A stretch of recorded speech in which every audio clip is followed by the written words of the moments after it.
Halo, selamat malam. Iya, selamat malam, Ari.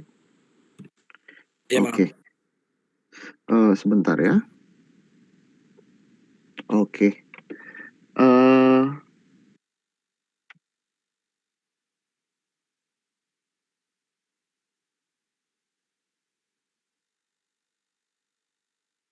baik, mungkin Mbak Bunga bisa di handle. Thank you. Oke, baik. Sebelumnya saya ingin mengucapkan terima kasih karena Saudara Arik Rahman Firdaus telah mendaftarkan diri sebagai Ketua KPU PM Unpar tahun 2022. PUPM Unpar sendiri merupakan suatu kegiatan untuk memilih anggota SM Unpar, anggota BP Unpar, pasangan ketua dan wakil ketua BEM Unpar, dan ketua HMPSM Unpar sebagai perwujudan demokrasi di lingkungan Universitas Katolik Parahyangan. Sebelum screening ini dimulai, perkenalkan kami dari panitia seleksi yang akan menilai jawaban Anda. Di sini ada Bapak Gatot Harijoso, kemudian ada Jeremy Wijaya selaku Ketua Senat Mahasiswa, kemudian ada Akbar selaku Ketua Komisi 1 Legislasi, ada Vita selaku anggota Komisi 1, ada saya sendiri, Bunga selaku anggota Komisi 1, Sarah selaku anggota Komisi 1 Legislasi, dan juga ada Kak Indi selaku Ketua KPU PM Unpar tahun 2021, beserta ada teman-teman dari anggota Senat Mahasiswa lainnya. Selanjutnya, sebelum kegiatan screening ini dimulai, saya akan membacakan beberapa peraturan yang wajib ditaati oleh kandidat calon ketua KPU screening pada hari ini. Yang pertama, peserta diwajibkan hadir tepat waktu. Yang kedua, peserta wajib on cam dan mute mic apabila tidak berbicara. Yang ketiga, peserta wajib memakai pakaian berkerah dan sopan. Yang keempat, peserta wajib dalam kondisi ruangan yang kondusif. Yang kelima, peserta wajib mempersiapkan koneksi internet yang baik dan juga backup internet apabila dibutuhkan.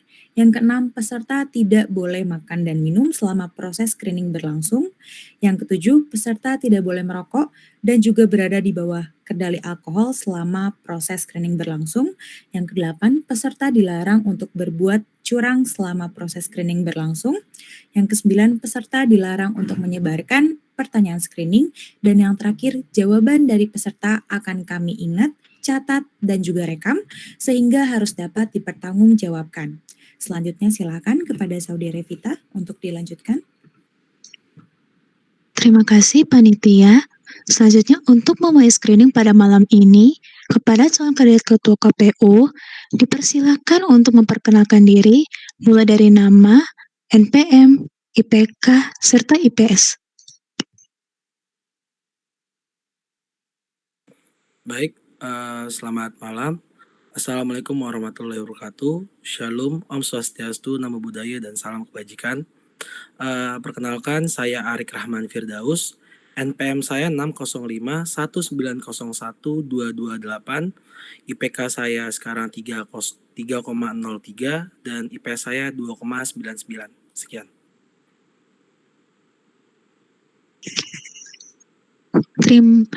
Terima kasih. Kepada kandidat calon ketua, dipersilakan untuk share screen, mempresentasikan hasil rancangan proposal PUPM yang telah dipersiapkan sebelumnya.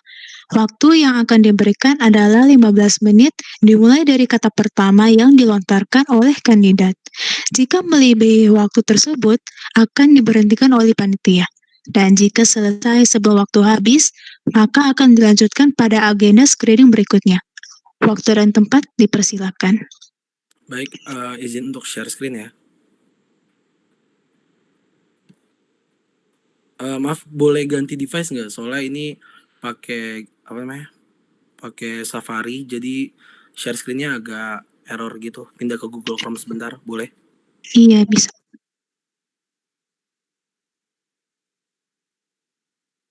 Baik.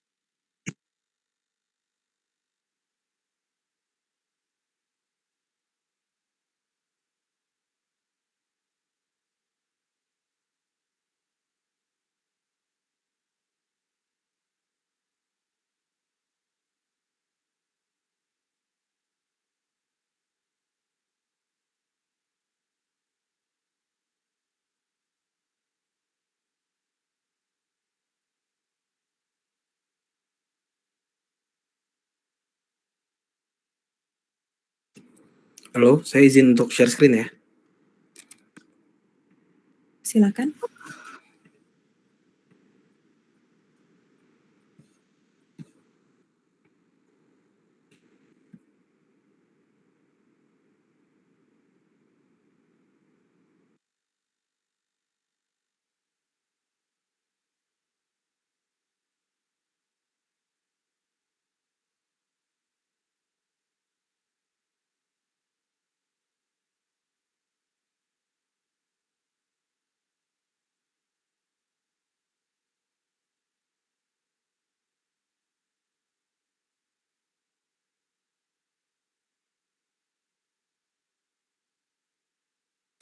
Halo, apakah sudah terlihat? Mohon untuk diperbesar ya. Baik.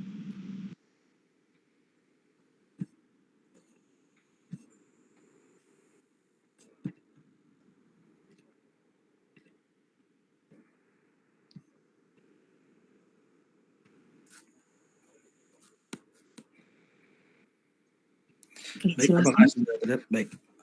Oke, pertama-tama perkenalkan, nama saya Arik Rahman Firdaus, NPM saya 6051901. Saya merupakan calon ketua KPUP Unpar untuk kegiatan PUPM. Pertama-tama saya akan menjelaskan terkait dengan tujuan.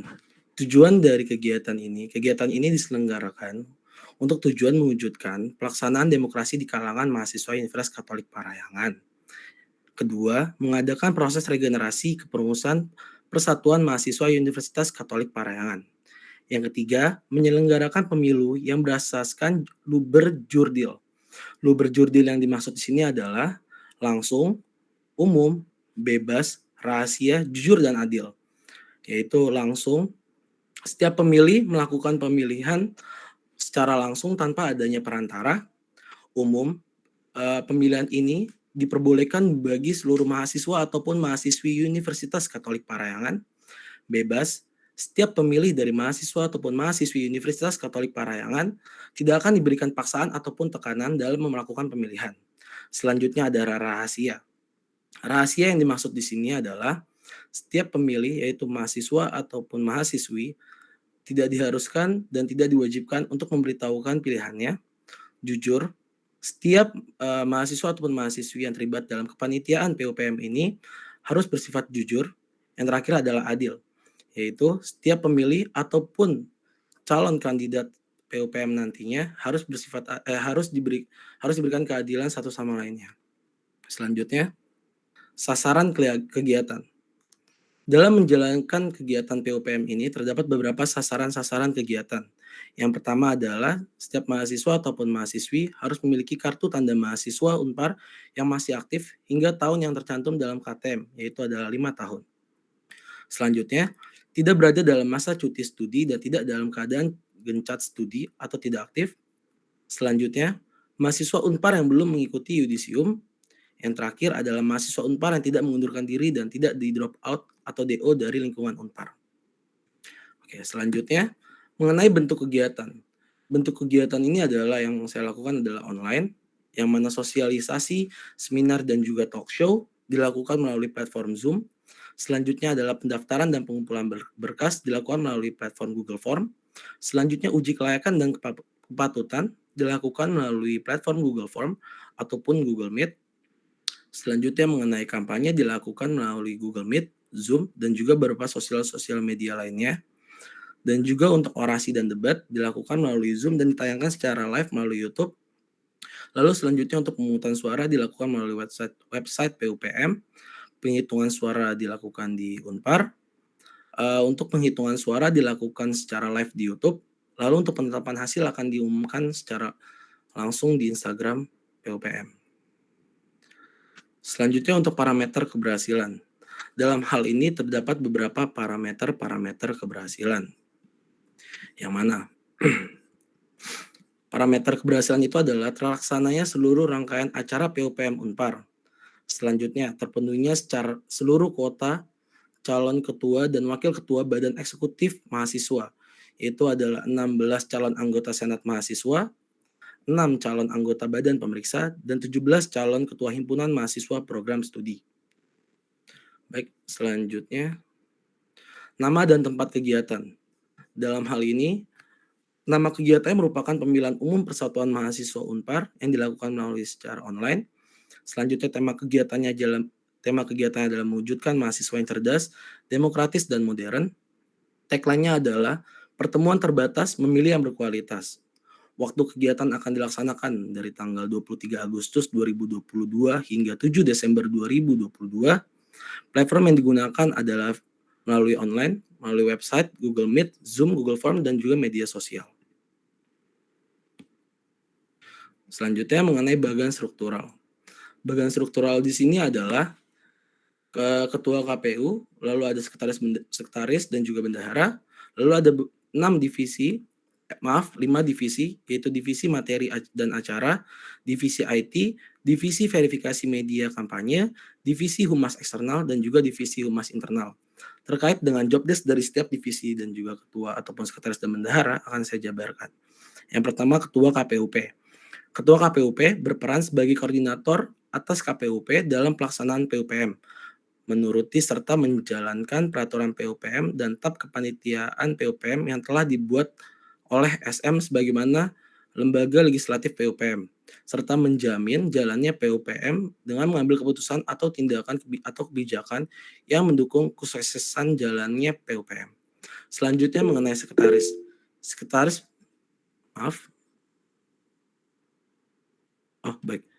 Selanjutnya mengenai sekretaris. Sekretaris berperan membuat surat dan perizinan yang dibutuhkan selama terselenggaranya PUPM 2022, serta menjadi notulensi setiap rapat dan mengarsipkannya. Selanjutnya mengenai bendahara. Bendahara bertanggung jawab dalam mengontrol keuangan KPUP selama berjalannya pemilihan umum Persatuan Umum Mahasiswa Unpar 2022. Selanjutnya mengenai divisi materi dan acara.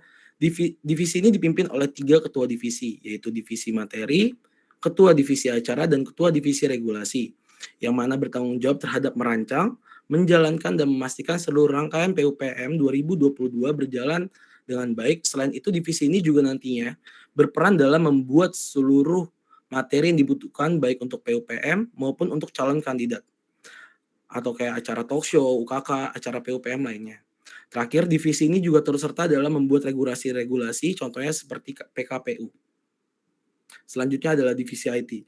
Divisi IT di sini dipimpin oleh ketua divisi, bertanggung jawab baik dalam pembuatan platform hingga menjamin platform yang digunakan tidak mengalami kendala, contoh server down ataupun platform susah diakses. Divisi ini juga bertanggung jawab dalam membuat segala link atau platform yang berhubungan dengan PUPM. Selanjutnya adalah divisi verifikasi media kampanye. Divisi ini dipimpin oleh ketua divisi yang bertanggung jawab atas seluruh kebenaran data yang masuk ke KPUP, mulai dari pendaftaran calon kandidat, kampanye, dan sebagainya. Juga bertanggung jawab memastikan kampanye berjalan sesuai dengan peraturan KPUP. Selanjutnya divisi humas eksternal. Divisi ini dipimpin oleh ketua divisi yang bertanggung jawab atas hubungan dengan pihak luar kampus. Contohnya dalam segi ada webinar, talk show, ataupun workshop, pihak humas eksternal merupakan penanggung jawab dengan segala pembicara, baik dalam hal pemberitahuan terkait rundown acara kepada pembicara ataupun pemberian plakat kepada pembicara. Selanjutnya adalah divisi humas internal. Divisi ini dipimpin oleh ketua divisi yang bertanggung jawab atas hubungan dengan semua ketua KPUF ataupun KPUPS, yang terdiri dari ketua KPUF ekonomi, ketua KPUF hukum, ketua KPUF FISIP, ketua KPUF teknik arsitektur, ketua KPPS teknik sipil, ketua KPUF teknologi industri, ketua KPUF teknologi informasi dan sains, dan ketua KPUF filsafat. Baik, selanjutnya mengenai timeline. Untuk timeline sendiri akan dilaksanakan setelah saya terpilih menjadi ketua KPUP, yaitu pada tanggal 15 hingga 22 Agustus. Yang pertama adalah melakukan kegiatan pembentukan panitia ring 1 KPU pada tanggal 23 Agustus. Setelah dibentuknya panitia ring 1 KPU akan dilakukan pembentukan peraturan KPUP. Selanjutnya pada 29 Agustus hingga 2 September akan dilakukannya publikasi open recruitment staf KPU. Setelahnya pada tanggal 5 sampai tanggal 9 September akan dilakukan screening pada calon-calon staf KPU yang telah mendaftarkan diri. Selanjutnya pada tanggal 10 September akan dilaksanakan rapat ring 1 KPU mengenai screening dari staf-staf KPU yang telah mendaftarkan. Selanjutnya pada tanggal 12 September akan dilakukan pengumuman staf KPU melalui Instagram PUPM. Selanjutnya pada tanggal 16 September akan dilakukan sosialisasi 1 PUPM Unpar terkait rangkaian acara. Selanjutnya pada tanggal 23 September akan dilaksanakan sosialisasi 2 PUPM Unpar terkait pendaftaran calon kandidat. Pada tanggal 26 sampai tanggal 30 September akan dilakukan pengambilan berkas dan pendaftaran bagi seluruh calon kandidat yang ingin mendaftarkan diri. Selanjutnya pada tanggal 5 Oktober akan dilakukan penetapan calon kandidat. Selanjutnya pada tanggal 7 Oktober akan dilakukan persiapan server PUPM. Selanjutnya pada tanggal 10 hingga tanggal 11 Oktober akan dilakukan uji kelayakan dan kepatutan. Pada tanggal 15 Oktober akan dilakukan webinar dan talk show terkait dengan kepemimpinan. Selanjutnya pada tanggal 18 Oktober akan dilakukan sosialisasi 3 PUPM Unpar terkait dengan media kampanye. Selanjutnya pada tanggal 23 Oktober hingga tanggal 25 November akan dilakukan verifikasi terkait dengan media kampanye. Selanjutnya pada tanggal 24 Oktober hingga 25 November akan dilaksanakan masa kampanye. Pada tanggal 11 November akan dilaksanakan uji coba server. Pada tanggal 15 November akan dilaksanakan sosialisasi keempat PUPM Unpar terkait dengan debat calon kandidat. Pada tanggal 20 sampai 23 November akan dilaksanakan debat calon kandidat BP, SM, HMPS, dan juga BEM. Dan juga pada tanggal 28 hingga 30 November akan dilakukan masa tenang. Tanggal 1 hingga tanggal 2 Desember dilakukan pemungutan suara. Tanggal 2 Desember akan dilaksanakannya pengumuman hasil quick count. Selanjutnya pada tanggal 3 Desember akan dilaksanakannya pengumuman hasil pemungutan suara secara final. Tanggal 5 Desember akan menjadikan penetapan calon kandidat. Mengapa saya mengambil waktu hingga tanggal 7 Desember? Karena 2 hari tersebut adalah saya berikan kepada setiap mahasiswa ataupun mahasiswi yang mendaftarkan dirinya sebagai calon kandidat. Apabila terdapat merasa keberatan terhadap hasil yang diberikan, maka ia dapat melakukan pengajuan kepada KPUP ataupun kepada Bawaslu terhadap apabila terdapat kecurangan ataupun indikasi kecurangan dan juga semacamnya. Selanjutnya, terkait dengan problematika.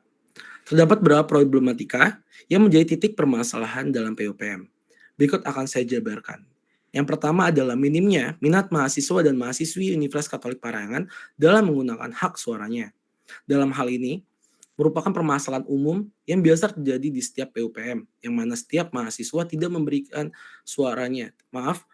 Tidak seluruh mahasiswa Universitas Katolik Parahyangan memberikan hak suaranya. Oleh karena itu, perlu dilakukannya sosialisasi ataupun memberitahukan secara masif kepada setiap mahasiswa ataupun mahasiswi melalui media sosial, baik Instagram, TikTok, Twitter, Line, dan juga sebagainya. Dengan peningkatan sosialisasi tersebut, maka setiap mahasiswa dan mahasiswi dapat dijangkau dan diberikan pemahaman terkait dengan PUPM. Selanjutnya problematikanya adalah kurangnya sosialisasi yang diberikan oleh KPUP. Kurangnya sosialisasi yang diberikan oleh KPUP ini dapat kita lihat pada permasalahan KPUP pada tahun sebelumnya yang memberikan sosialisasi lebih banyak melalui question box di Instagram, yang mana hal tersebut dianggap kurang efektif dalam penanganannya. Oleh karena itu, melihat permasalahan tersebut, sangat dibutuhkan adanya pertemuan secara daring yang dilakukan demi memberikan sosialisasi secara penuh terkait dengan PUPM ini sendiri. Yang terakhir adalah terdapat kendala pada saat pemungutan suara oleh pemilih. Hal ini kerap terjadi pada saat PUPM baik terdapat mahasiswa ataupun mahasiswi yang mengalami gangguan sinyal ataupun server down ataupun tidak dapat mengakses websitenya. Oleh karena itu, menanggapi permasalahan tersebut, dibutuhkan adanya double check di server yang digunakan agar dapat minimalisir hingga menangguhi setiap permasalahan terkait dengan kendala pada saat pemungutan suara. Selanjutnya adalah mengenai rancangan anggaran dana yang dibutuhkan dalam kegiatan PUPM Unpar ini. Yang pertama adalah Zoom Premium. Zoom Premium ini kita akan menggunakannya selama 3 bulan, yang mana harga satuannya adalah 150.000 per bulan, maka totalnya ada 450.000. Selanjutnya adalah apabila kita melakukan workshop, webinar, ataupun memanggil alumni ataupun kandidat sebelumnya untuk berbicara, maka kita akan memberikan plakat pembicara, yang mana jumlahnya adalah 2 pieces, dengan harga satuannya adalah 55.000 per pieces. Maka totalnya ada 110.000. Selanjutnya adalah pengiriman plakat melalui JNE, yang mana 2 plakat tersebut akan dikirimkan dengan harga masing-masingnya 10.000 per pengiriman, oleh karenanya totalnya adalah 20.000. Selanjutnya adalah platform pemilu melalui pihak ketiga yang mana kita akan menyewa websitenya tersebut dengan jumlah 1 perangkat lunak, harga satuannya adalah 15 juta. Selanjutnya adalah jasa IT yang mana terdiri dari 1 tim dengan harga 1.500.000, maka totalnya 1.500.000. Maka subtotal dari seluruh rancangan anggaran dana ini adalah 17.080.000. Baik, sekian pemaparan terkait dengan workshop saya terkait dengan rancangan PUPM saya secara online. Apakah saya dapat mengganti presentasi menjadi yang offline? Oke, sebelumnya karena waktunya juga kurang dari 1 menit, jadi mungkin kita cukupkan saja. Baik. Boleh dilepas share screen-nya. Baik. Kita akan melanjutkan dulu kepada agenda screening yang berikutnya, yaitu masuk ke sesi Q&A, sesi yang pertama. Sebelum memasuki pertanyaan, dipersilakan kepada kandidat Arik untuk menyanyikan lagu Himne Unpar. Baik, sebentar ya.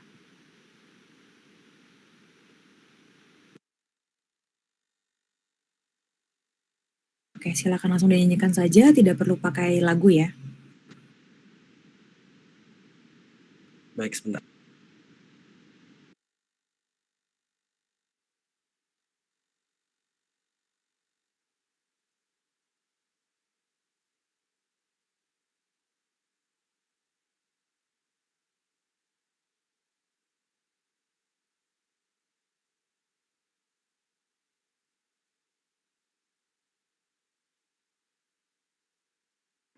Maaf, saya tidak hafal terkait dengan Himne Unpar.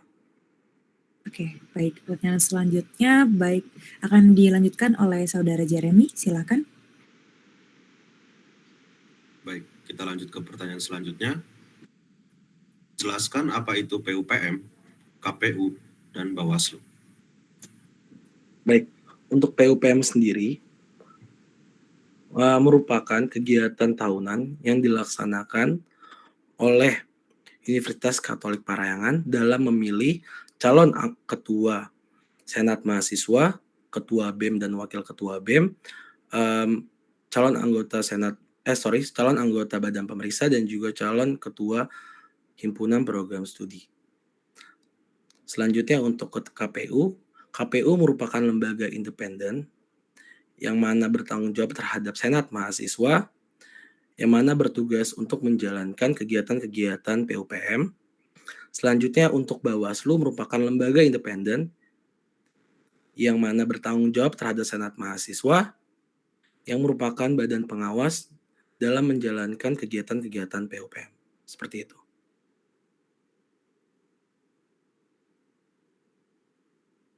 Oke, baik. Terima kasih atas jawabannya.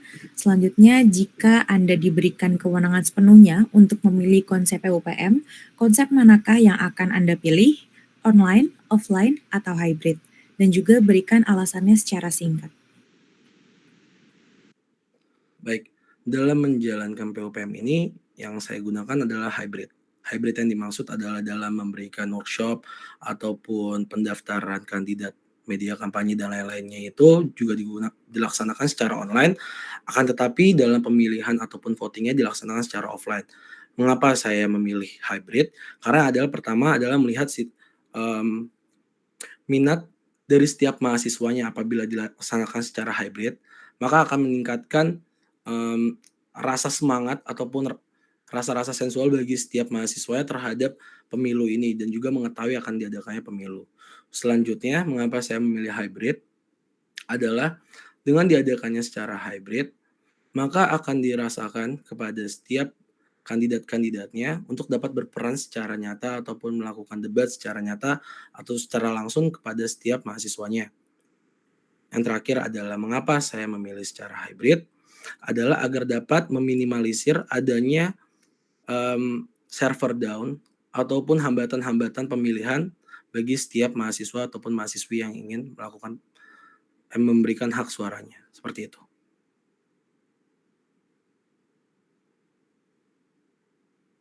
Oke, baik, terima kasih atas jawabannya. Selanjutnya, boleh kepada Saudari Indiadi untuk dibacakan pertanyaan berikutnya.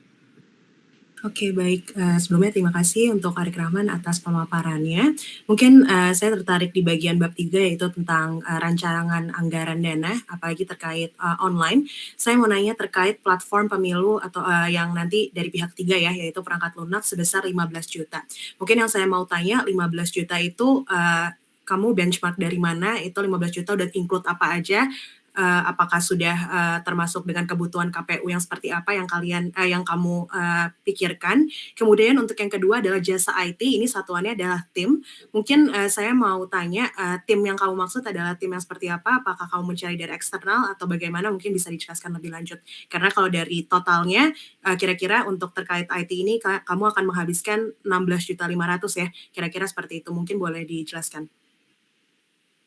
Baik, terima kasih Indi atas pertanyaannya. Pertama menanggapi terkait dengan platform pemilu. Dengan platform pemilu ini, jadi yang kayak website PUPM-nya yang dalam melakukan hak voting, hak suaranya itu dibilang oleh pihak luar agar tidak dapat diakses ataupun terdapat pihak-pihak lain yang mengetahui terkait dengan voting tersebut. Maka selain itu juga dibuatkan kayak, yang kayak tahun lalu gitu kurang lebih, karena kemarin juga sempat melakukan, riset-riset juga dengan teman saya, ada yang pihak yang membuat terkait dengan perangkat lunak ini. Terus juga mengenai jasa IT sendiri ini, jasa ini emang diambil dari pihak eksternal, yang mana pihak eksternal ini nantinya bakal, ngebantu buat terselenggaranya bukan terselenggaranya, tapi dalam mengakses ataupun mengerjakan platform-platform ini, kurang lebih seperti itu. Terima kasih. Oke, mungkin izin menanggapi moderator, terkait, jawaban dari Arik. Gimana caranya ini kan tadi dari pihak eksternal ya, dan salah satu upaya kamu adalah biar, tidak terjadi kecurangan gitu ya, jadi kamu milih pihak eksternal untuk bisa menjaga kenetralan yang ada gitu. Gimana caranya kamu bisa, meyakinkan bahwa, pihak yang kamu, melakukan kerjasama ini terkait platform pemilu ini bisa dikatakan netral gitu, gimana caranya kamu meyakinkan baik untuk pihak KPU-nya, Bawaslu maupun, teman-teman PM Unpar yang berkaitan langsung dengan PUPM itu gimana caranya gitu untuk Arik, dan siapa yang akan kamu pilih gitu, pihak eksternal seperti apa yang akan kamu pilih? Mungkin itu terkait silakan. Baik, terima kasih Indi atas pertanyaannya, menanggapi terkait dengan pertanyaan dari Indi. Yang pertama, bagaimana saya dapat mengetahui bahwa pihak ini netral atau tidak? Yang pertama adalah jelas saya akan transparansi dengan BKA, ataupun selain dengan BKA saya juga akan melakukan transparansi dengan pihak Bawaslu ataupun dengan pihak, BP dan juga Senat Mahasiswa. Saya akan memberitahukan, jasa IT ini yang saya gunakan timnya seperti ini, apakah disetujui atau tidak, dan apabila tidak disetujui, maka saya juga akan memberikan kewenangan bagi Senat Mahasiswa ataupun Badan Periksa dan juga Bawaslu untuk memilih jasa IT dari tim mereka. Apabila mereka menyetujui pihak saya, maka saya akan melaksanakannya dalam bentuk transparansi yang jelas. Mana saya akan memberikan update ke depannya terus-menerus agar tidak terjadi suatu kecurangan ataupun ketidaknetralan di antara setiap mahasiswa dan juga mahasiswi. Seperti itu kurang lebih.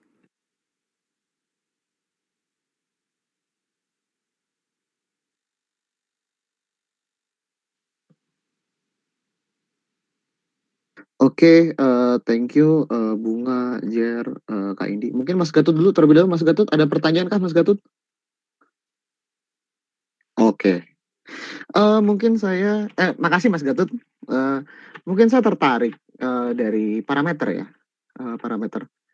Yang pertama di situ KTM yang masih aktif. Kenapa hanya terbatas pada KTM yang masih aktif?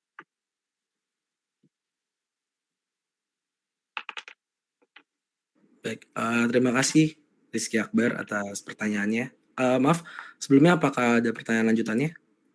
Itu dulu aja Oke. sementara. Pertama adalah yang dikatakan sebagai kenapa dibutuhkannya parameter keberhasilannya ini adalah kepada mahasiswa aktif sih, sebenarnya lebih tepatnya. Mungkin kalau yang KTM itu lebih ke ini ya, yang sasaran kegiatan ya maksudnya? Halo? Sebentar. Tadi saudara masukkan di bagian Sasaran kegiatan deh kalau untuk Oke. KTM. Iya. Baik, untuk, mengapa KTM aktif, yang pertama KTM ini kan udah jelas ya, bagi setiap mahasiswa ataupun mahasiswi Universitas Katolik Parahyangan itu diberikan jangka waktu KTM adalah selama 5 tahun. Nah, dari KTM tersebut, itu dapat menandakan bahwa mahasiswa tersebut masih aktif sebagai mahasiswa Universitas Katolik Parahyangan. Dan apabila terdapat mahasiswa yang apabila sudah 6 tahun ataupun 7 tahun berada di Universitas Katolik Parahyangan, itu juga tetap bisa. Kenapa masih bisa? Karena sesuai lagi dengan pernyataan saya pada sasaran kegiatan nomor C, yang mana menyatakan bahwa mahasiswa Unpar yang belum mengikuti yudisium. Oleh karenanya berarti bagi mahasiswa aktif yang belum melakukan yudisium dan juga bagi mahasiswa yang belum di DO dan juga tidak dalam keadaan cuti dapat melaksanakan atau dapat menjadi salah satu pihak turut serta dalam kegiatan POPM ini. Kurang lebih seperti itu. Ya berarti sebenarnya ya yang KTM tuh bisa gugur ya, karena tergantung dari poin B atau C. Mungkin sih agak kurang relevan bagi saya untuk dimasukkan. Oke, lalu yang kedua, parameter. Bagaimana 70% bisa tercapai dan nilai 70% itu berapa jumlah pastinya dari pemilih? Serta bagaimana jika parameter tersebut tidak terpenuhi? Baik, izin untuk membuka catatan terlebih dahulu. Boleh Rizky Akbar? Karena sempat nyatat juga kemarin berapa persen. Ya, pokoknya silakan menjawab aja. Baik, sebentar.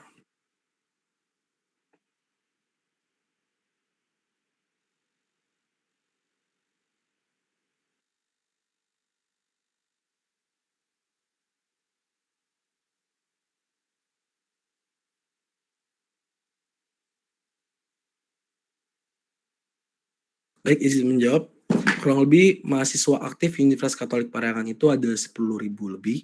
Maka kalau misalkan taruhlah kita taruh di angka 10.000, maka 70% yang saya maksud itu adalah 7.000 mahasiswa.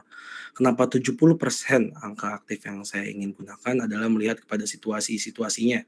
Saya ingin memberikan kepada mahasiswa tersebut agar dapat aktif dan juga dapat ikut berperan dalam partisipasinya dalam PUPM ini. Karena apabila saya hanya mematoki pada target 50% ataupun 55%, menurut saya bagi mahasiswa atau mahasiswi Universitas Katolik Parahyangan yang memiliki ambisi tinggi ataupun memiliki kecerdasan yang melebihi mungkin universitas lainnya, pastinya ingin memilih calon yang berkualitas. Oleh karenanya saya ingin mendapatkan angka di 7.000 tersebut. Oke, mungkin pertanyaan lanjutan, mungkin ada 2 pertanyaan lagi ya, mungkin dijawab singkat. Mengapa calon PM ditargetkan untuk SM dan BP 16 calon SM dan 6 calon BP, sedangkan posisi masing-masing SM itu 17 dan BP ada 7. Mungkin tahun ini kemungkinan ada 8. Mungkin Baik. silakan dijawab.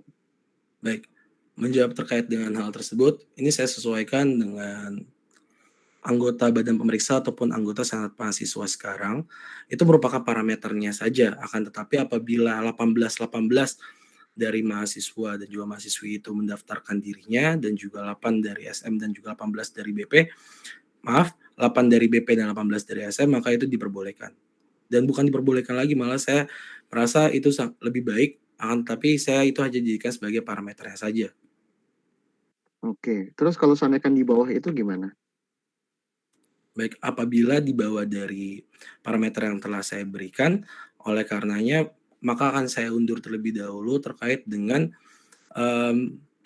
pendaftaran calon tersebut, dan juga mungkin saya akan mengabari kepada pihak-pihak himpunan mahasiswa dari program studi untuk dapat membantu mencarikan calon dalam program studinya ataupun dari fakultasnya, seperti itu.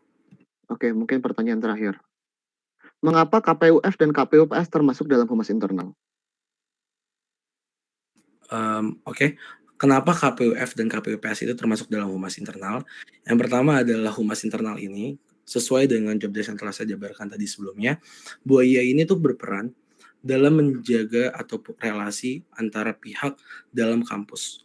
Oleh karenanya, humas internal ini yang akan turut serta dan juga membantu secara langsung terhadap KPUF ataupun KPUPS. Kurang lebih seperti itu.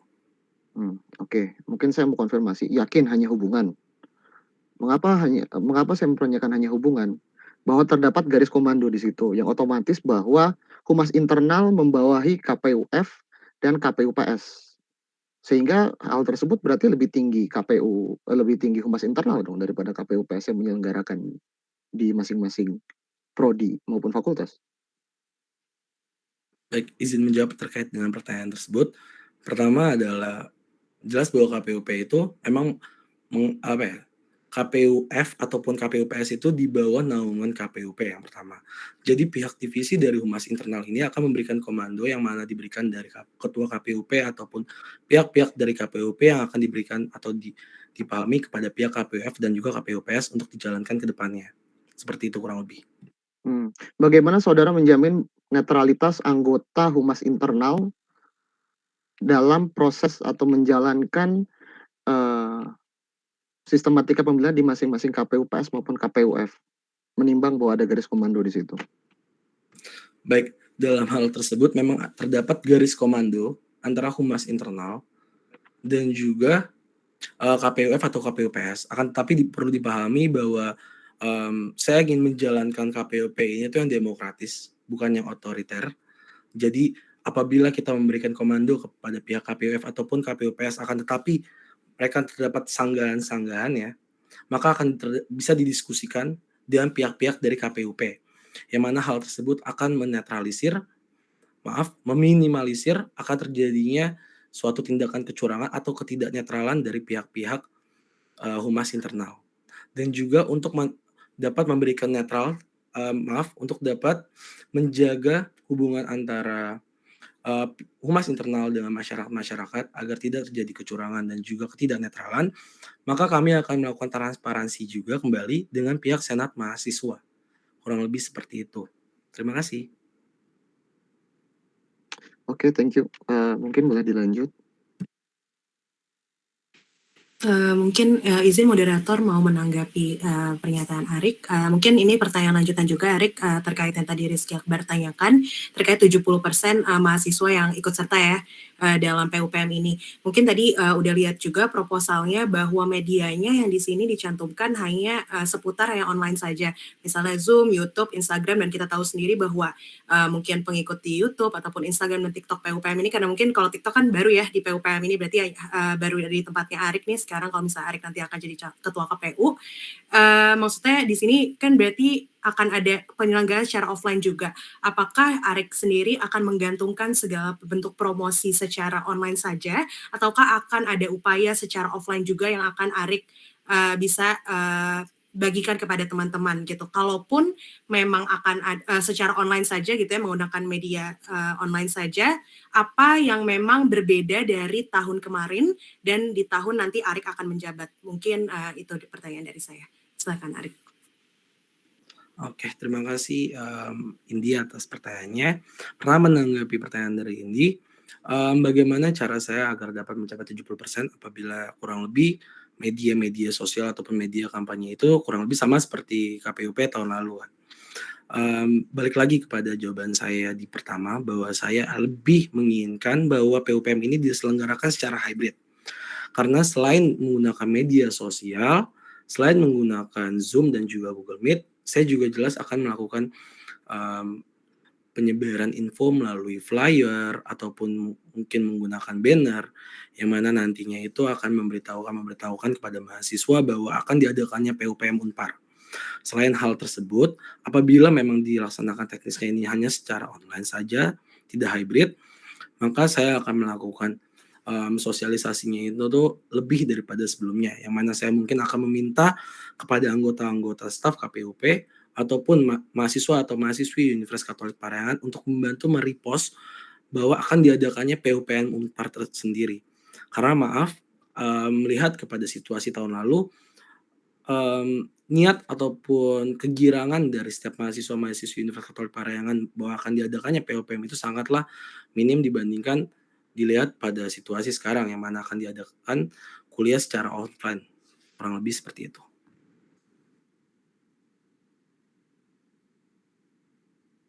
Oke, dari saya cukup, silakan dilanjutkan. Oke, saya mau bertanya kepada saudara Arik, kenapa penyelenggaraannya itu kamu taruhnya sampai di bulan Desember, sedangkan merujuk pada PROKA itu maksimal pada bulan November. Baik, terima kasih Evita atas pertanyaannya. Pertama, melihat kepada kenapa saya melakukan kegiatan tersebut hingga bulan Desember, padahal di PROK sendiri hanya hingga bulan November. Yang pertama memang jelas di PROK sendiri memang diatur bahwa kegiatan PUPM itu dilaksanakan hingga bulan November. Akan tetapi, merujuk kepada situasi-situasi entah tahun lalu ataupun 2 tahun sebelumnya, pelaksanaan PUPM itu dilaksanakan pada bulan Desember. Dan juga bulan Desember di sini namun jelas saya akan mempercepat ataupun mengusahakan agar PUPM ini agar dapat diselesaikan pada bulan November. Akan tetapi Desember tersebut akan dijadikan parameter bahwa maksimalnya kegiatan ini tuh selesai pada tanggal tersebut. Bahwa tanggal 7 yang saya maksud itu tuh adalah tanggal yang dikatakan apabila terdapat mahasiswa ataupun mahasiswi yang merasa tidak setuju dengan pemimpin ataupun calon kandidat yang telah terpilih nantinya, merasa terdapat kecurangan ataupun ketidaknetralan dapat mengajukan laporan kepada KPU ataupun kepada Bawaslu hingga bulan Desember. Kurang lebih seperti itu Evita, terima kasih. Baik, sudah jelas. Terima kasih. Oke, lanjut ke pertanyaan selanjutnya ya dari saya Arik. Tadi kalau nggak salah ya, tadi saya dengar di penjelasan timeline tentang, mungkin tadi sempat disinggung tentang kecurangan ya. Ada sempat intervensi lah, anggap intervensi atau pelaporan gitu, mungkin ada kaitannya lah dengan lembaga BP ya tadi. Nah, dengan di sini boleh tahu nggak kami kira-kira kenapa seperti itu pertama, dan yang kedua layaknya bagaimana gitu. Tadi sempat disebutkan ya. Boleh diperjelas mungkin bagian situnya. Thank you.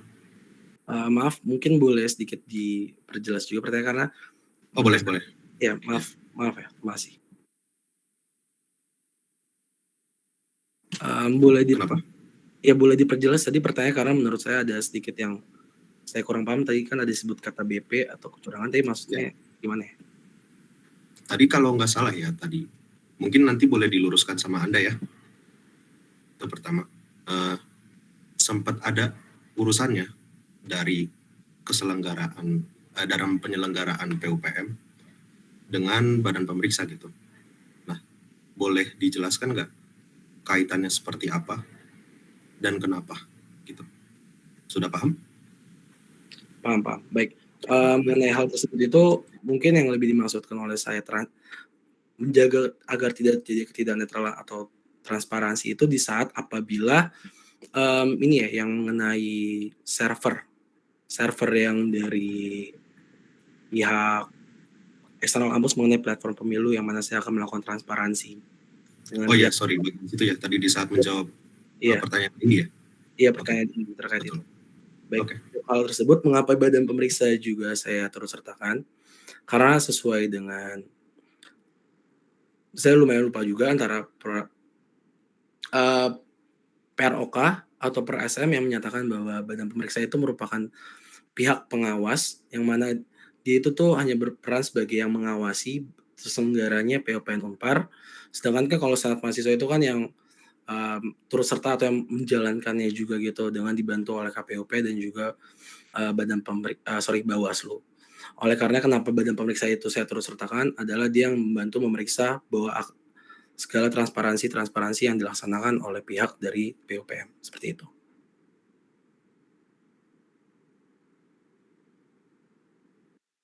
Boleh dijelaskan tadi ada pertanyaannya kan apa dan mengapa ya? Kira-kira coba dijelasin bagaimana intervensi BP dalam penyelenggaraan PUPM. Oke, baik. Sebenarnya kalau untuk intervensi BP sendiri sih lebih tepatnya kita akan memberikannya kepada pihak Senat Mahasiswa ya. Mengenai segala jenis laporan-laporan dan juga segala jenis terkait dengan anggaran biaya dan juga lainnya. Yang mana nanti Senat Mahasiswa itu yang akan mengkoordinir langsung ke badan pemeriksa. Jadi bukan dari pihak KPUP ini yang akan memberikan laporan ataupun pemahaman terkait kepada badan pemeriksanya itu sendiri langsung. Seperti itu kurang lebih. Jadi nantinya badan pemeriksa itu apabila dia ingin memeriksa terkait dengan berkas-berkas ataupun rangkaian anggaran yang akan dikeluarkan oleh pihak KPUP akan langsung ditanyakan kepada pihak senat mahasiswa, kurang lebih seperti itu. Oke, cukup menjawab. Mungkin diizin buat yang lain untuk menanggapi ya, bagi yang mau.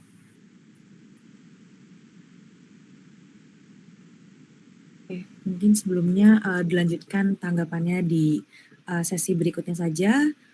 Sebelumnya akan dilanjutkan ke sesi pre-arrange question dulu. Akan ada beberapa pertanyaan yang harus dijawab oleh Saudara Arik, tapi hanya dijawab secara singkat tanpa harus memberikan penjelasan ya. Untuk yang pertama, KPU dan Bawaslu, manakah yang lebih tinggi kedudukannya? Bawaslu. Oke, baik, terima kasih. Selanjutnya, manakah yang menjadi prioritas, hasil akhir ataukah proses? Hasil akhir. Oke. Selanjutnya, sebutkan 3 hal atau target utama yang akan fokus dibentuk atau dituju. Maaf, boleh diulangi sedikit, putus-putus dari sinyal di saya. Sebutkan 3 hal atau target utama yang akan fokus dibentuk atau dituju. Baik, yang pertama adalah tercapainya seluruh mahasiswa ataupun 70% mahasiswa dapat memberikan hak votingnya. Yang kedua, terselenggaranya acara secara lancar sesuai dengan rangkaian kegiatan yang saya berikan. Yang ketiga adalah seluruh calon kandidat PUPM dapat diisi oleh program studi ataupun fakultas-fakultasnya. Untuk pertanyaan selanjutnya, sebutkan 3 nilai atau personality yang membuat diri Anda layak menjadi seorang ketua. Baik, yang pertama adalah saya tahu kekurangan saya. Yang kedua adalah saya komitmen terhadap apa yang saya jalankan. Yang ketiga adalah saya tertarik dalam bidang politik.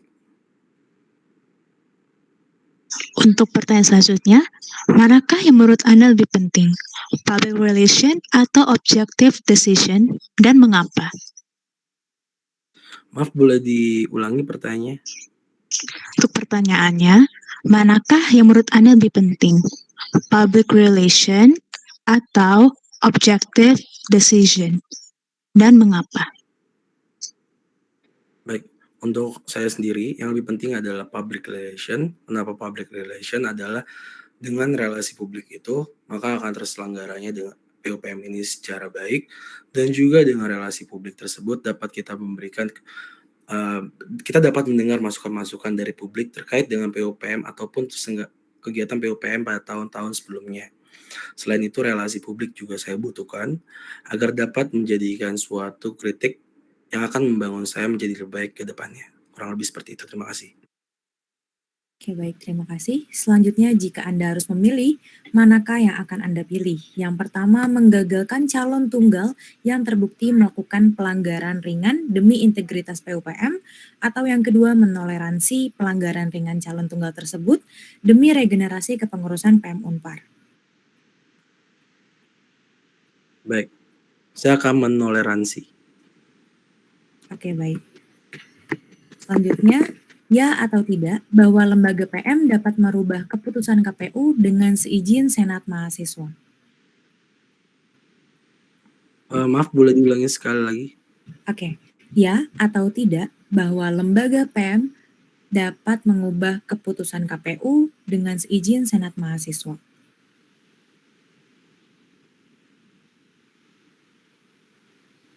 Tidak.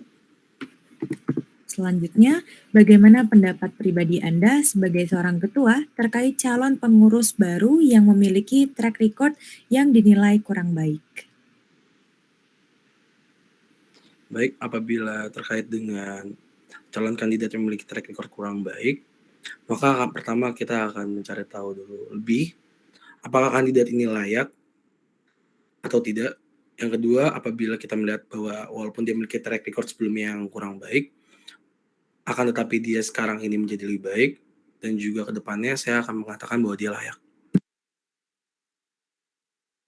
Baik, terima kasih. Selanjutnya, ya atau tidak, apakah KPU memiliki hak untuk menolak permintaan Bawaslu untuk merubah prosedur pelaksanaan jika dirasa tidak sesuai? Iya. Selanjutnya, ya atau tidak, Senat Mahasiswa berhak untuk mencabut status kepanitiaan anggota Bawaslu ataupun KPU jika dianggap tidak sesuai atau melanggar peraturan. Apabila melanggar peraturan bisa dicabut. Selanjutnya dilanjutkan oleh Saudara Jeremy. Oke, ke pertanyaan selanjutnya. Ya atau tidak, apakah KPU dapat mengadakan perjanjian dengan lembaga lain tanpa perlu persetujuan Senat Mahasiswa? Tidak. Pertanyaan selanjutnya, ya atau tidak, apakah KPU dapat menggagalkan calon PUPM dengan bukti yang cukup? Jika dapat, melalui mekanisme seperti apa? Dapat dengan mekanisme pertama adalah dilakukan laporan kepada pihak Bawaslu. Setelah dari pihak Bawaslu telah menyatakan bahwa terjadi kecurangan ataupun maksud perilaku tidak baik dari calon tersebut, maka akan diberitahukan kepada KPUP, yang mana nanti KPUP-nya akan memberitahukan kepada Senat Mahasiswa. Setelah apabila disetujui oleh Senat Mahasiswa, maka calon tersebut dapat nonaktifkan dari calon kandidat, kurang lebih seperti itu. Oke, baik. Terima kasih atas jawabannya. Selanjutnya kita akan melanjutkan ke sesi berikutnya, yaitu terkait pertanyaan studi kasus. Untuk pertanyaan yang pertama, dipersilakan kepada Saudari Indi Hadi untuk membacakan pertanyaannya. Oke, baik. Untuk pertanyaan nomor 1, sebagai Ketua KPU terpilih, ketika Anda menemukan sebuah tindakan atau aksi seorang calon yang tidak sesuai dengan prinsip PUPM, namun pelanggaran tersebut tidak diatur dalam peraturan manapun atau loophole, dan sang calon mengeksploitasi bolong pada peraturan itu untuk mendapatkan peluang lebih besar untuk menang dalam PUPM. Bagaimana tindakan Anda sebagai Ketua KPU?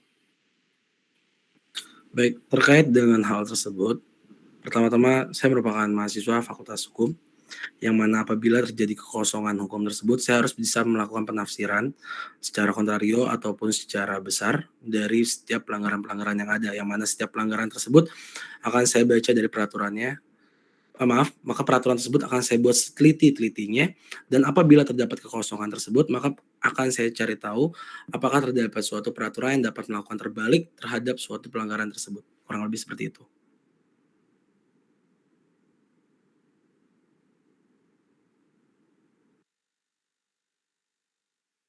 Oke, dilanjut untuk pertanyaan kedua. Dalam pelaksanaan PUPM, banyak kendala atau hambatan yang pasti dirasakan oleh KPUP maupun KPUF atau KPUPS. Salah satunya adalah kesulitan mencari calon atau mempersiapkan proses pemilihan. Jika ada salah satu KPUF yang meminta perpanjangan waktu atau keringanan untuk requirement, apa yang akan Anda lakukan? Apakah sudah cukup jelas? Baik, sudah jelas. Apabila terjadi calon yang belum ditetapkan oleh pihak KPUF ataupun pihak KPUPS, maka pertama-tama akan dilakukan diskusi terlebih dahulu dengan pihak internal dari KPUP, serta melibatkan pihak KPUP dan juga KPUF ataupun KPUF ataupun KPUPS lainnya, yang mana pihak-pihak tersebut nantinya akan kita diskusikan apakah bila diperpanjang waktunya itu mereka semua menyetujui atau tidak, dan apabila hal tersebut disetujui, maka saya akan memperpanjang waktu tersebut, kurang lebih seperti itu.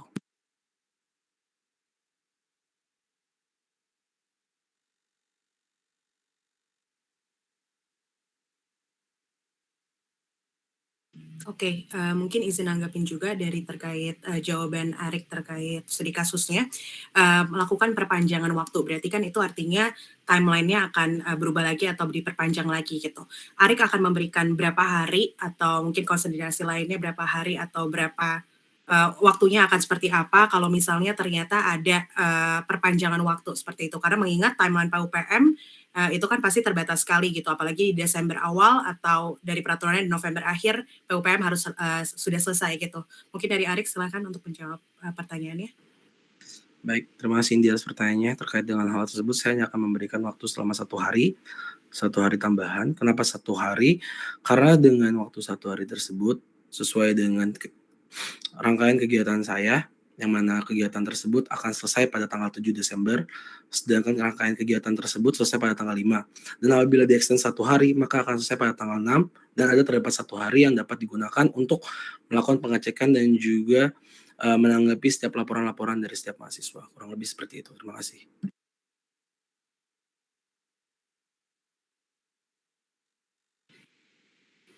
Mungkin izin menanggapi lagi terkait jawaban Arik, berarti hanya ada 1 hari ya, dan itu Arik berarti yakin akan bisa tercapai goals-nya di 1 hari itu untuk mencari calon?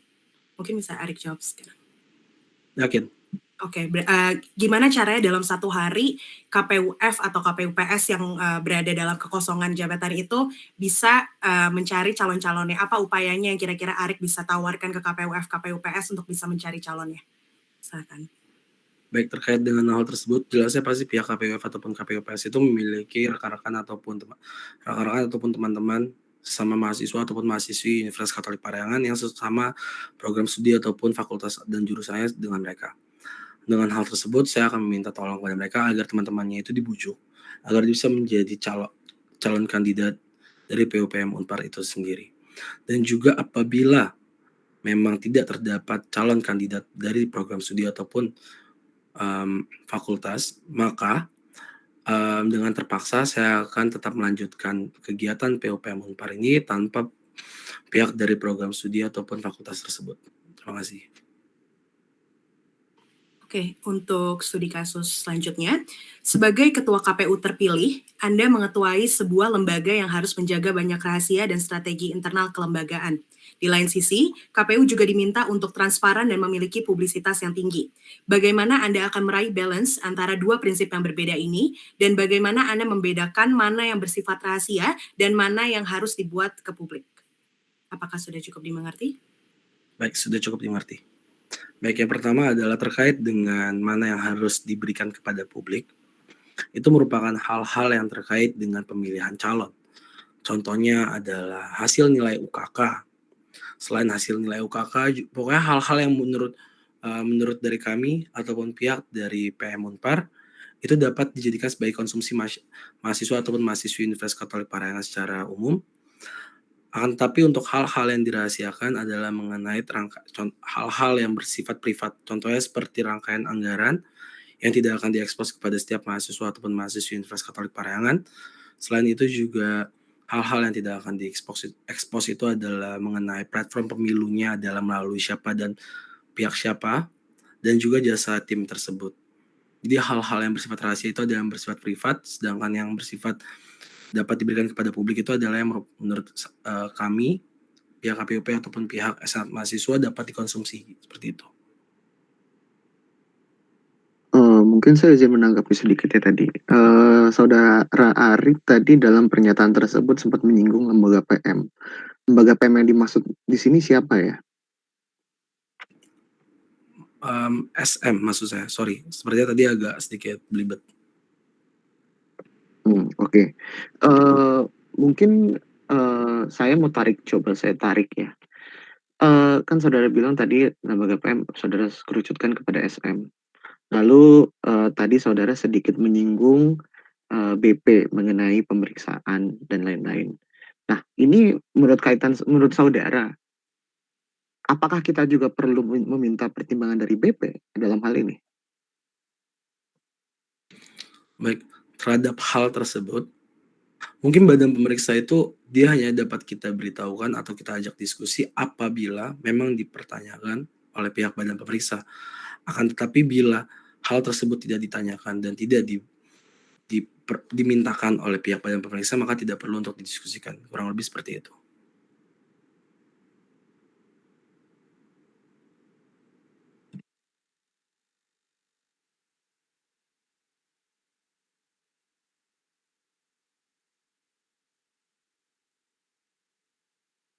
Oke, jika sudah tidak ada tanggapan lagi, silakan kepada Saudara Jeremy untuk dilanjutkan. Oke. Sebelumnya kalau menanggapi yang tadi masih bisa, Ibu? Silakan. Tadi Tadi kan sempat ada kata konsumsi ya, konsumsi dari masyarakat Unpar gitu ya. Nah, tadi kan parameternya itu untuk sesuatu bisa dipublikasikan adalah sesuatu yang bisa dikonsumsi oleh masyarakat Unpar.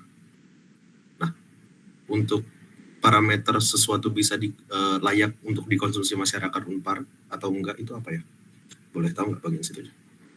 Baik, untuk hal yang dapat dikonsumsi tersebut adalah hal-hal yang bersifat umum, yang mungkin dapat diketahui atau sesuai dengan pemilu-pemilu ini, agar tidak dikatakan bahwa terjadi suatu hal-hal ketidaknetralan atau kecurangan yang dilakukan oleh pihak dari PUPM ataupun pihak dari Senat Mahasiswa. Contohnya hal-hal yang tadi saya sebutkan seperti hasil nilai UKK, hasil pemungutan suara, dan juga pengumuman siapa yang menjadi kandidat dari PUPM tersebut. Seperti itu kurang lebih. Oke, thank you jawabannya. Kita lanjut ke pertanyaan selanjutnya ya. Baik.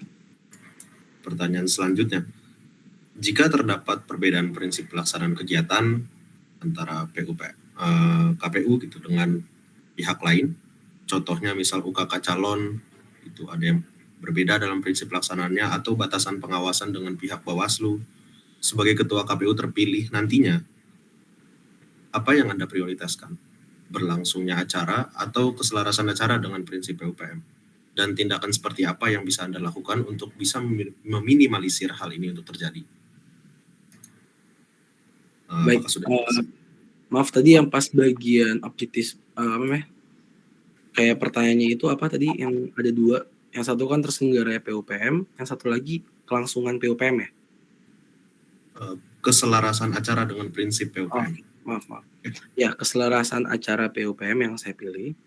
Dan untuk bagaimana cara agar dapat meminimalisir hal tersebut, yang pertama sesuai dengan apa yang telah saya sebutkan, ini kan merupakan salah satu problematika saya dan juga parameter saya.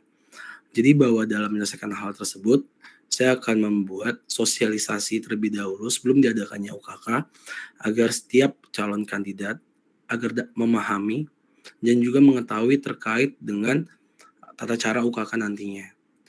Yang kedua, contohnya adalah mengenai Bawaslu tadi. Hal tersebut itu akan kita bahas juga, akan kita diskusikan dalam pembuatan peraturan PKPU ataupun peraturan Perbawaslu nantinya. Pihak Bawaslu dan juga pihak KPU akan mendiskusikan dengan apakah hal mana yang lebih cocok dan hal mana yang lebih pantas apabila kita memasukkan sebagai suatu peraturan-peraturan. Kurang lebih seperti itu.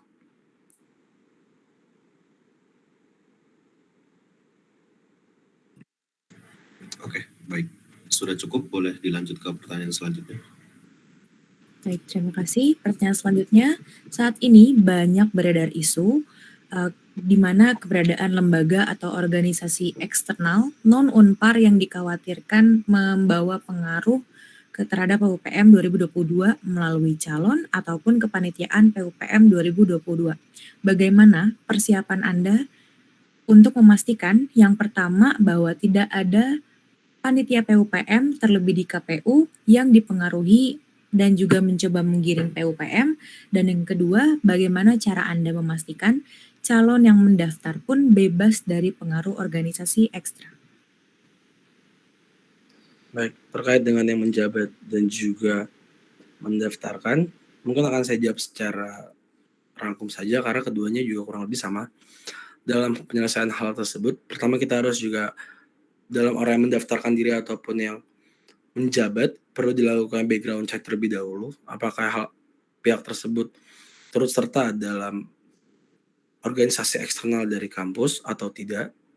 Selanjutnya setelah dilakukan background check, dalam melakukan interview itu sendiri, perlu diberikan pertanyaan-pertanyaan yang menyurut ataupun mendasar terkait dengan permasalahan tersebut. Selain dua hal tersebut, adalah yang ketiga adalah kita juga harus memberitahukan kepada pihak tersebut apabila memang ia terlibat dalam organisasi eksternal, perlu terdapat beberapa hal yang dilakukan transparansi dan juga ada beberapa hal yang harus dirahasiakan dari publik. Oleh karenanya bagi hal-hal yang dirahasiakan, maka tidak boleh untuk diberitahukan kepada pihak lain. Dan apabila diketahui bahwa pihak tersebut memberitahukan kepada pihak lain, maka akan dikenakan beberapa sanksi-sanksi. Hingga sanksi terberatnya adalah dicopot jabatan ataupun kepanitiaannya dari PUPM Unpar. Kurang lebih seperti itu. Oke, Izin baik. Dari menanggapi? yang lain, boleh Boleh. silakan. Oke, tadi Arik menyebutkan di pertama adalah terkait background check. Mungkin bisa dijelaskan dulu dari Arik background checking seperti apa untuk memastikan bahwa peserta PUPM maupun panitia KPU terlepas dari organisasi ekstra. Mungkin silakan Arik. Baik, yang pertama mungkin hal kecil yang dapat kita cek adalah melalui CV-nya ya. CV tersebut itu kan menggambarkan bahwa pihak tersebut mengikuti organisasi eksternal atau tidak. Itu yang pertama. Yang kedua adalah kita melalui rekan-rekan ataupun teman-temannya yang berada dalam PUPM Unpar ini. Contohnya, apabila saya memiliki teman yang ingin mendaftarkan dirinya sebagai anggota KPUP dan saya mengetahui bahwa dia merupakan pihak yang mengikut sertakannya dalam organisasi eksternal, maka itu salah satu parameter saya untuk melakukan background check-nya. Kurang lebih seperti itu.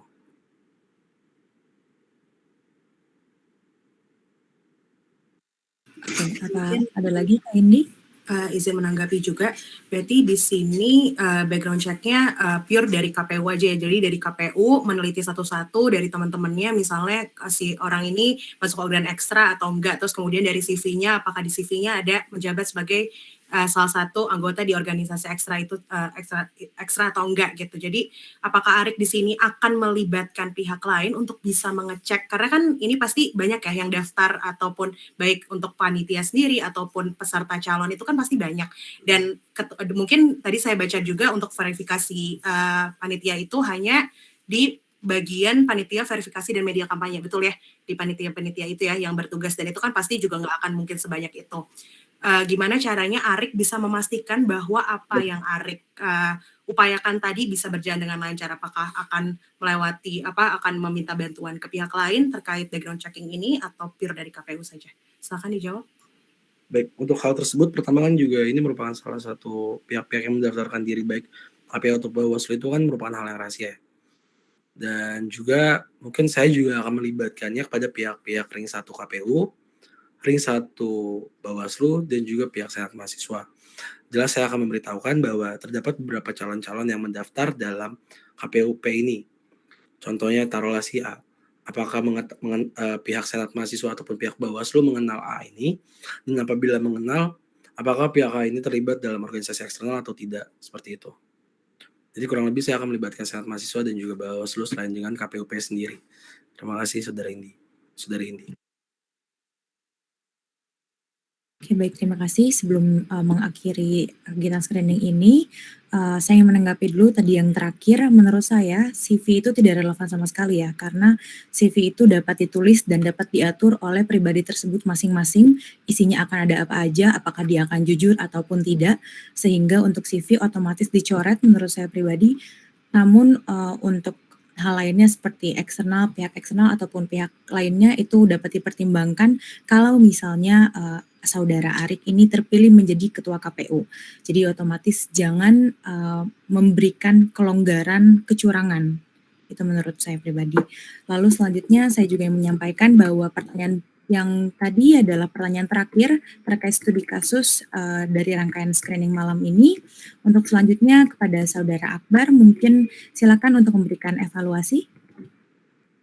Baik, terima kasih Bunga. Terima kasih juga Arik yang sudah bersedia hadir presentasi hari ini sebagai calon ketua KPU. Di sini saya juga selaku ketua panitia seleksi.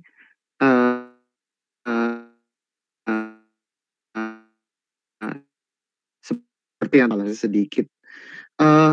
Mungkin lain kali tolong diperhatikan kembali dari segi koneksi, PowerPoint juga, dan pastikan bahwa tidak ada jeda atau apapun itu untuk mempersiapkan pertanyaan-pertanyaan, menjawab pertanyaan dari para panelis.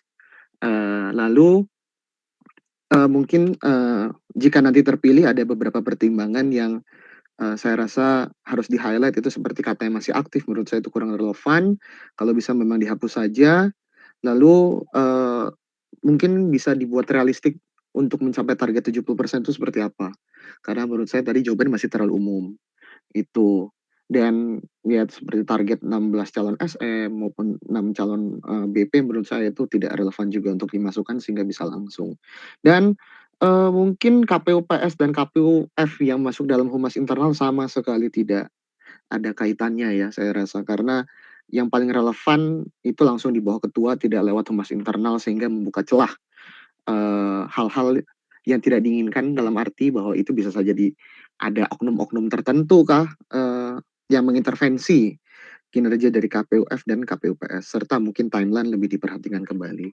Mungkin itu, tanggapan dari saya, mungkin, Kak Indi, eee Jeremy dan Mas Gatut mungkin nanti bisa, memberikan evaluasi sedikit. Terima kasih. Oke, mungkin, saya mau menambahkan dan memberikan feedback atas, presentasi dan jawaban Arik, pada sesi ini. Mungkin lebih dibaca lagi, PROK dan peraturan-peraturan lain yang sudah dibuat oleh PM Unpar, karena tadi banyak juga, beberapa mungkin karena masih belum baca lebih lanjut gitu ya, terkait misalnya, teknis dari pemilu itu kenapa harus dikasih tahu ke BP dulu, padahal kan kalian punya badan pengawasnya sendiri yaitu Bawaslu gitu. Kenapa, harus punya alasan jelas kenapa BP harus bisa ikut serta dalam penilaian teknis pemilunya, terus kemudian si tim-tim untuk yang mengurusi, tadi mungkin yang Arik tadi juga bilang gitu, BP harus diberitahu dan lain-lain, itu mungkin dibaca lagi di peraturan PM Unpar siapa-siapa saja yang memang berhak untuk mengetahui atau ikut serta langsung dalam penyelenggaraan PUPM ini. Mungkin kalau dari saya, titip pesan jika nanti Arik jadi ketua KPU, dibaca lagi karena Arik pasti sebagai ketua harus lebih mengerti dibandingkan anak-anaknya nanti gitu ya, baik ketua KPUF, terus KPU PS-nya juga. Mungkin dari saya itu sih untuk dipelajari lebih lanjut terkait peraturannya. Mungkin monggo Mas Gatut ingin menambahkan. Baik, terima kasih Indi.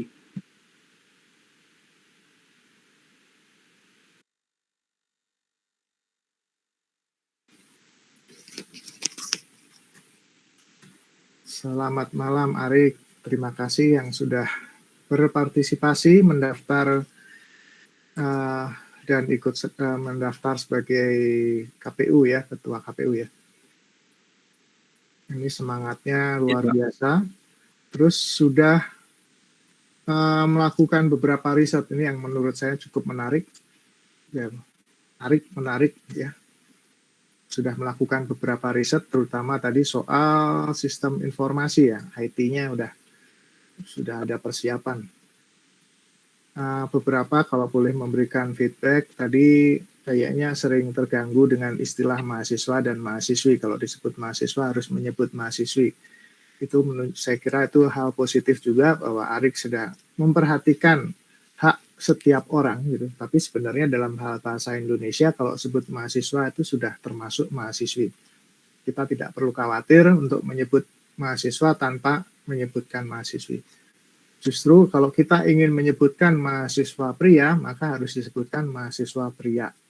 Kalau mahasiswi itu sudah jelas pasti mahasiswa yang putri.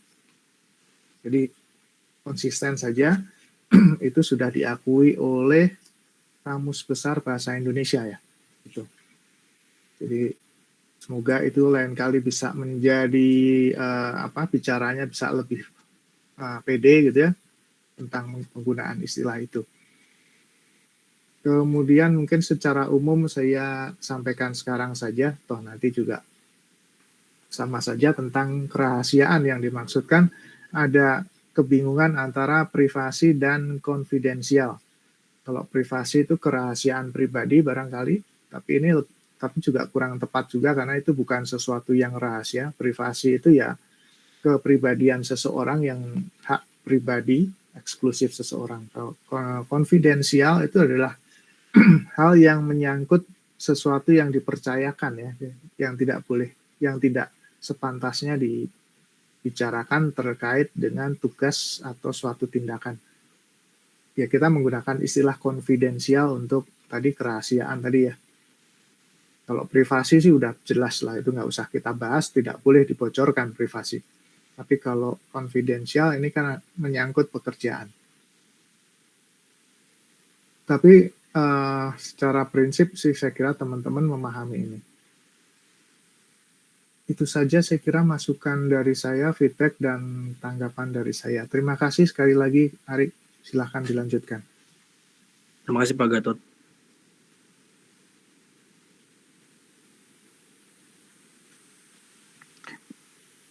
Monggo, Jeremy mungkin bisa dilanjut. Oke, mungkin terakhir dari saya ya, Saudara Arik. Mungkin semuanya sudah disebutin tadi sama rekan-rekan saya, dari Akbar, mungkin Kak Indi, dan Mas Gatot juga. Dan terakhir yang mungkin saya akan bisa sampaikan ya, yang saya tambahkan dari mereka semua adalah, dari tadi itu mungkin ini sarannya bersifat subjektif ya, karena datang dari seorang pribadi juga, tapi dari yang saya lihat dan saya dengar dari hari ini, Anda tuh memberikan jawaban itu sesuatu yang preventif gitu, tapi bukan solutif ya, dan tidak hanya untuk menghindari gitu, tapi ketika dihadapkan di masalahnya secara langsung, tadi saya nggak mendengarkan jawabannya, khususnya di pertanyaan saya tadi. Nah, itu mungkin harus bisa dikembangkan bagian situnya, karena kita tidak tahu ya ketika nanti mungkin Anda ya menjadi ketua KPU dihadapkan dengan situasi seperti apa, dengan tindakan preventif apapun yang Anda lakukan. Jadi ya dimohon dipersiapkan jika Anda terpilih ya. Oke, mungkin cukup dari saya. Boleh disambung. Baik, terima kasih Jeremy.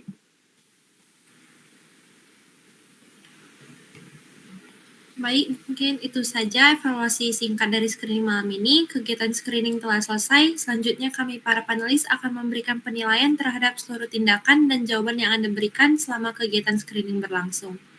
Pertanyaan yang kami ajukan di sini sudah Anda ketahui, namun bukan berarti Anda sebagai kandidat berhak untuk menyebarluaskan terkait pertanyaan screening pada malam ini. Karena tentu akan mempengaruhi nilai peserta lain yang berkemungkinan akan menjadi lebih siap. Oleh karena itu, kami menganjurkan untuk tidak menyebarluaskannya. Dan saya mewakili seluruh panelis mengucapkan terima kasih atas kontribusi yang optimal malam ini. Mohon maaf jika ada kekurangan atau kesalahan yang tidak sengaja. Sekali lagi kami ucapkan terima kasih dan mohon menunggu pengumuman lebih lanjut oleh panitia seleksi. Kepada Saudara Arik, diperkenankan untuk meninggalkan ruangan ini. Baik, terima kasih Pak Gatot, sahabat mahasiswa dan juga Indi. Saya izin untuk meninggalkan ruangan.